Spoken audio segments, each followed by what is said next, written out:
Bon, Hakim, tu fous quoi? Tu viens là? Ah, je suis tout seul là. Donc là, je fais la vidéo solo.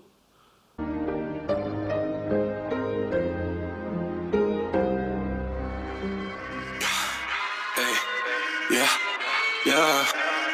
I take a lot more luck for you. Like a Top Gun boy, you should know. No mercy, not for you. No mercy, got no more. I take a lot more luck for you. Like a Top Gun boy, you should know. No mercy, not for you. No mercy, got no. Bitches love my shit now. Bon, donc comme vous avez compris, dans cette petite série de vidéos là que je vais faire, je serai tout seul.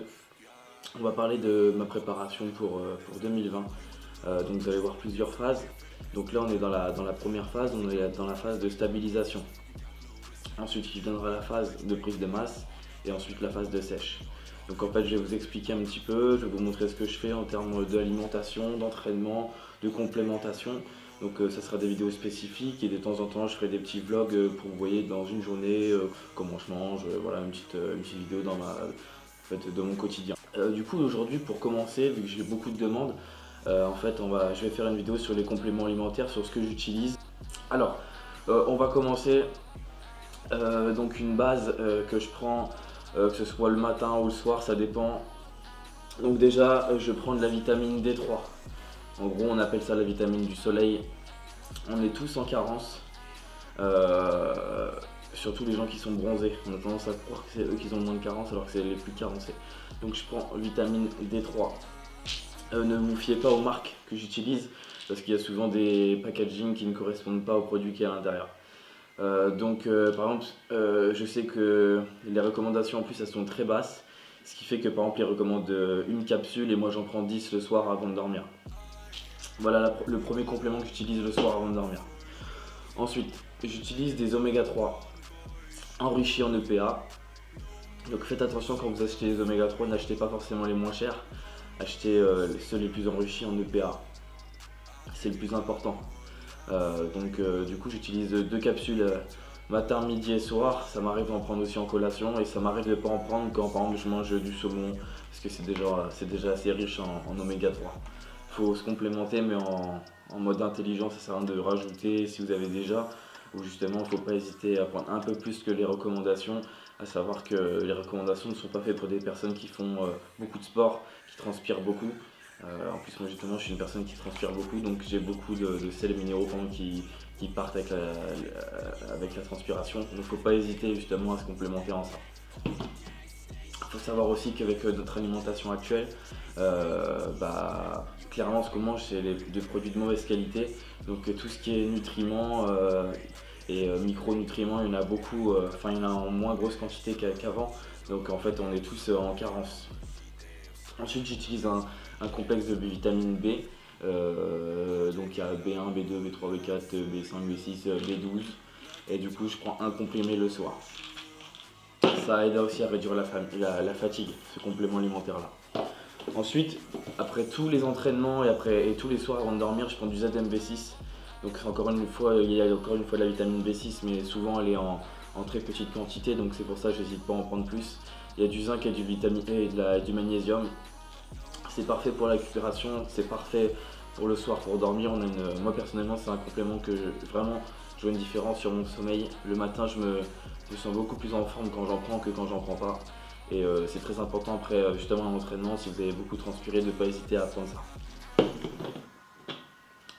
Ensuite, le soir justement avant de dormir, en fait en préparation j'ai connu ça, on m'avait déjà recommandé, j'ai déjà eu beaucoup de clients qui m'ont parlé de la mélatonine.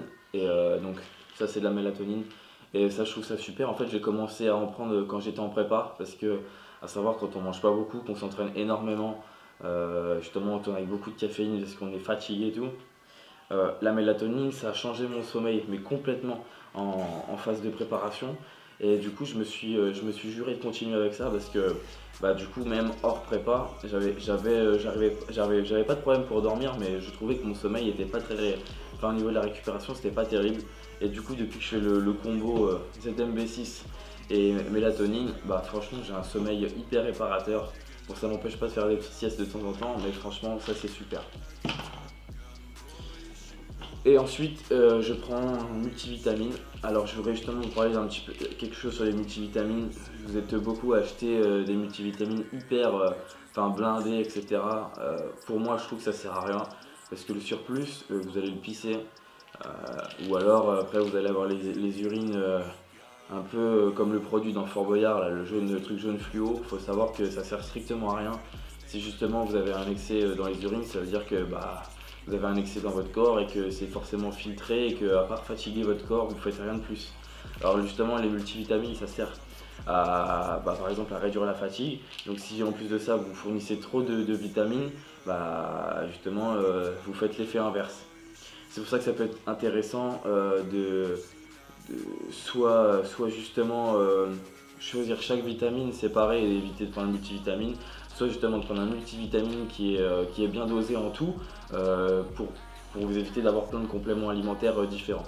Moi je sais que ça ne me dérange pas, je sais qu'il y a d'autres gens ça les dérange et que c'est surtout l'effet qu'il y ait plein de boîtes, plein de cachets qui les dérangent. Moi c'est pas un souci tant que c'est efficace.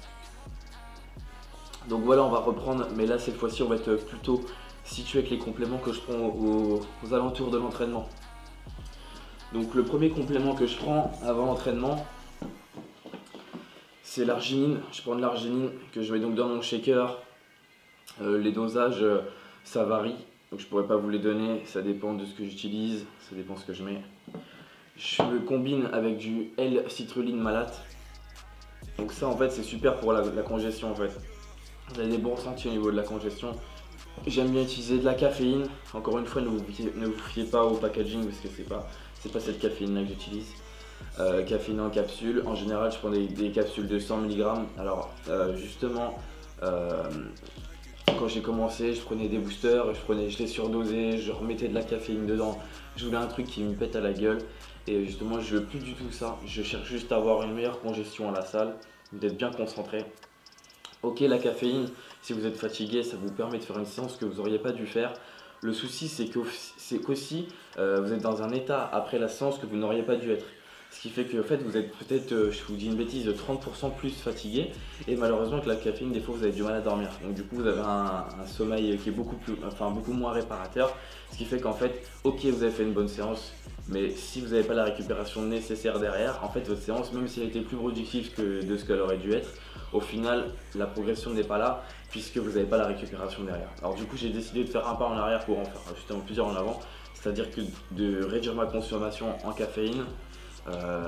Donc l'avantage que j'ai avec les capsules, c'est que c'est moi qui gère en fait la dose de caféine que je veux avant d'aller m'entraîner, contrairement à un booster. Donc justement, les gens qui veulent pas s'emmerder à avoir ça, il y a le booster qui existe directement. Donc c'est l'avantage. C'est soit en fait on choisit de faire sa propre formule, soit on choisit une formule tout fait. L'avantage d'ici c'est que vous avez 2 scoops ou une scoop à mettre dans votre shaker et vous partez vous entraîner. Le désavantage c'est que ça coûte plus cher, enfin ça l'achat, ça vous revient plus cher le jour J. Par contre en termes de ça vous dure beaucoup plus longtemps, c'est beaucoup plus financièrement c'est beaucoup plus avantageux de faire ça. Ensuite il y a beaucoup de composants là-dedans qui vous servent strictement à rien mais qui sont mis justement pour remplir le pot.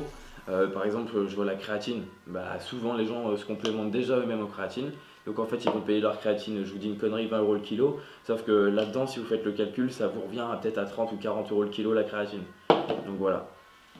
Voilà pourquoi je préfère cette formule-là. Je dis pas que j'utilise ça, que je l'utilise jamais. Parce que des fois j'ai la flemme ou j'ai pas le temps ou quand je pars quelque part, j'ai pas envie d'emmener ça. Donc du coup, je prends mon booster.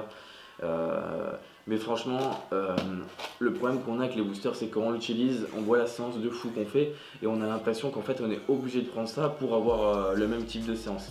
Alors qu'en fait il suffit simplement franchement de se concentrer, d'avoir de l'intensité dans son entraînement et vous retrouver la même sensation. D'ailleurs j'ai bien été étonné au début quand j'utilisais plus le booster de me dire mais en fait je fais une bonne séance, j'ai l'impression d'avoir les mêmes ressentis qu'avec un booster. C'est juste que justement il faut se focaliser sur sa séance et pas croire que c'est le booster qui vous fait votre séance. Donc justement on a ça, c'est le côté justement pré-entraînement. Mais en fait j'utilise pas en pré-entraînement, j'utilise moi pendant ma séance. En fait c'est bizarre, on dit d'utiliser le booster avant l'entraînement. Normalement c'est comme ça que ça fonctionne. Moi j'ai toujours eu des meilleurs ressentis quand je buvais mes boosters, les trucs pour congestionner, etc. En fait pendant mon échauffement, je commence à boire et en fait j'ai l'impression que je réagis beaucoup mieux. Donc je pourrais pas vous expliquer comment, peut-être que d'autres personnes ça leur fait pas. Je sais que j'ai des potes à moi, ça leur fait la même chose. En fait on prend tous notre booster pendant qu'on s'entraîne en fait. Et on a des meilleurs ressentis comme ça. Sauf la caféine que je prends bien évidemment juste avant de partir à la salle. Ensuite, il y a un complément que j'adore, c'est acétyl L-carnitine. Donc là, pour le coup, c'est vraiment ce complément que j'utilise. J'aime bien la L-carnitine, mais en fait, sur moi, je la trouve moins efficace que l'acétyl, la version acétyl. C'est deux versions différentes, il me semble. Et du coup, j'utilise, en fait, c'est censé vous aider à utiliser en fait les graisses comme combustible à l'entraînement, donc vous faire de l'énergie. Je sais pas si ce processus là marche, en tout cas je me sens plus en forme quand j'en utilise. Je les utilise enfin je les achète en gros packaging, ce qui fait qu'en fait ça me revient pas très cher et donc c'est pour ça que j'en utilise. Après par rapport à la perte de gras, je pourrais pas vous dire ça marche pas. J'utilise pas dans ce but là, je sais juste que dans mes séances je fais des bonnes séances grâce à ça. Enfin, placebo ou pas, en tout cas je préfère. Et ensuite pendant mon entraînement aussi je prends des BCA. Encore une fois, j'utilise pas celle-ci. Enfin, ça m'arrive d'utiliser les BCA de chez Citec, mais c'est pas celle-ci que je prends d'habitude. Donc en fait, je prends en général, je prends 15 grammes de protéines, 15 à 20 grammes de protéines de BCA dans mon shaker pendant mon entraînement. À ça, j'ai pas de pot là avec moi, mais je rajoute de temps en temps 5 grammes de glutamine. Mais vraiment, la glutamine, j'utilise quand j'ai une promo, que j'ai un pot, la glutamine, je suis pas fan. Pas beaucoup de bons ressentis avec cette chose là, contrairement au BCA où je me sens vraiment plus en forme. Par contre j'ai remarqué que quand je prenais des BCA j'avais tendance à faire beaucoup plus de rétention d'eau qu'en normal, alors que je suis assez sensible à la rétention d'eau. Donc je sais pas si d'autres personnes ont ressenti la même chose que moi. Donc si jamais c'est le cas, dites-le moi en commentaire. Si vous avez jamais remarqué ça, dites-le moi aussi. Voilà. Ensuite, je voulais vous parler d'un truc parce qu'en fait j'ai retrouvé dans mon placard en même temps que je voulais vous faire la vidéo, c'est la créatine. Alors ça c'est le complément je pense qui est peut-être le plus vendu avec la prot et moi j'ai jamais eu aucun effet avec ça. Que ce soit sur le volume, l'endurance musculaire, la performance, tout ce que vous voulez, j'ai jamais eu aucune différence. Donc je sais qu'il y en a beaucoup qui sont fans de ça. Encore une fois il y en a aussi, je sais qu'ils les achètent. Parce que dans leur tête ils se disent que c'est bien, donc ils font des meilleures séances. Vu que ça coûte que dalle, franchement on continue à faire ça si vous trouvez que c'est bien. Moi voilà, j'ai retrouvé le pot, je vais en mettre dans mon shaker de tout à l'heure, mais en vrai je l'utilise jamais. Je sais même pas de quand il date le pot. Et voilà. Non, il n'y a pas de protéines en poudre, non, il n'y a pas de gainer, non, il n'y a pas tous ces trucs là, j'utilise plus la whey. En général je prenais de la whey isola, mais j'en prends plus parce que premièrement j'aime pas ça. Je sais pas, en termes de goût, vous pouvez mettre tous les goûts que vous voulez, j'apprécie pas. Je peux apprécier un shaker, après ça va me dégoûter. Deuxième chose, je le digère très très mal, c'est-à-dire que si je le prends avant ou après, pendant peu importe quand je le prends dans ma journée, je me sens pas bien, j'ai le ventre gonflé en fait. Donc c'est la deuxième raison. La troisième raison, elle est simple, c'est que je suis quelqu'un qui adore manger.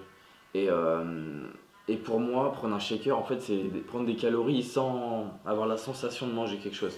Du coup, pour moi, c'est un piège et je préfère me manger 100 grammes de poulet que de me prendre un shaker. Parce que le shaker, en fait, je le bois et je vois pas les calories.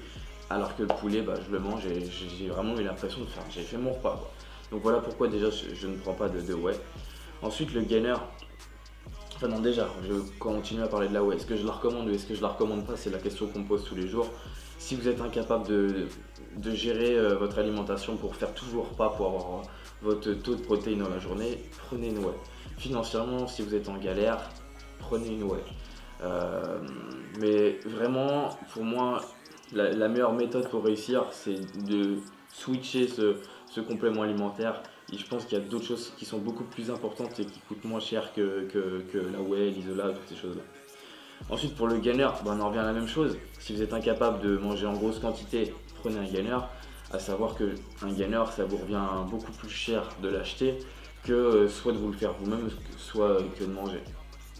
Le seul réel avantage que vous avez avec le gainer, c'est qu'en général la formule est travaillée pour qu'il soit bon en fait en termes de goût et que vous ayez envie de le manger. Parce que quand vous faites votre gainer maison, avoine avec du beurre de cacahuète, machin chouette, c'est vrai qu'en général le goût est beaucoup moins adapté et vous aimez moins. Voilà pourquoi en général les gainers, on les critique beaucoup, mais il y a beaucoup de gens, ils ont des progressions de dingue, pas grâce au gainer, mais grâce au fait que justement ils utilisent un gainer parce qu'ils ont l'incapacité à faire leur repas dans la journée et que du coup ils se dirigent vers ça. Et pour moi un gainer c'est une très bonne solution. Pour moi, franchement, à choisir entre le gainer et la whey, je trouve limite que c'est bête, hein. Il y en a beaucoup qui vont pas du tout penser comme moi, mais que le gainer est peut-être mieux en termes d'avantages. Parce que si on choisit des objectifs, le gainer c'est pour les gens qui n'arrivent pas à prendre, la whey c'est pour les gens justement qui prennent facilement du gras et qui veulent justement un apport en protéines propre. Je trouve que les gens qui prennent facilement du gras, qui prennent de la whey, plutôt que de manger un repas, parce que ces gens-là en général ils aiment manger, en fait ils vont prendre un supplément en poudre qu'ils vont pas sentir et ils vont pas avoir plus de résultats que ça. Alors de l'autre côté, t'as le mec qui arrive pas à prendre, il va prendre le gainer, ok ça lui coûte cher, ok il y a de la merde dans le gainer, mais le mec il va avoir des résultats. Donc franchement à choisir entre les deux côtés, je préfère le côté gainer. Même si ça me fait chier de dire ça parce que c'est vrai que le gainer c'est vraiment beaucoup de sucre, c'est beaucoup de mauvaises choses, mais en termes d'efficacité je trouve que le gainer est beaucoup plus efficace pour les gens qui ont du mal à prendre que pour ceux qui ont du mal, qui arrivent à prendre avec la whey. Donc voilà, on a parlé des compléments, j'ai peut-être été trop vite sur certains compléments, vous voulez peut-être que je parle de compléments que vous utilisez, que je n'utilise pas. N'hésitez pas à me poser des questions en commentaire, j'y répondrai avec plaisir. Je pense que dans la prochaine vidéo, on parlera soit d'alimentation, soit de faire un entraînement, parce que sinon ça va faire beaucoup de vidéos explicatives, je vais peut-être essayer de switcher un maximum. Donc je vous expliquerai aussi ce que c'est que réellement ma phase de stabilisation. Voilà. Et puis je pense qu'on a fait le tour. Je voulais aussi vous remercier pour les nombreux retours positifs que j'ai eu sur le trailer. Ça m'a étonné. Faut savoir que je suis pas quelqu'un qui aime me mettre en avant. Et dans le trailer en fait il n'y a que moi, que je me mets comme plutôt en avant et tout, c'est pas facile. Mais comme c'est pas facile de parler à cette caméra là, mais justement en fait à force de faire des vidéos, d'avoir des bons retours et tout, c'est de plus en plus simple pour moi de le faire et je prends de plus en plus de plaisir. Du coup c'est vraiment agréable d'avoir, j'ai eu que des retours positifs, hein. Donc il faut pas hésiter non plus aussi à me faire des critiques, hein, s'il y a des choses qui ne vont pas. Après il y a un côté créatif qui fait que peu importe ce qu'on me dit, je resterai toujours dans ma lignée de ce que j'ai envie de faire. Mais par contre je suis prêt à écouter certaines critiques pour essayer d'améliorer le contenu au maximum. Voilà. On va continuer à reprendre les vidéos tranquilles avec Hakim. C'est juste qu'on a deux vies professionnelles qui sont en train de prendre des tournants, ce qui font que on est en train de prendre deux lignées un peu différentes avec Hakim. On va continuer vraiment parce qu'avec Hakim on s'apprécie beaucoup et on se motive et on va continuer à faire des vidéos ensemble.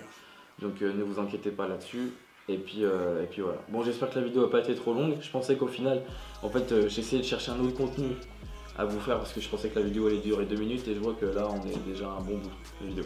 Donc voilà, je vous remercie et à la prochaine. Salut.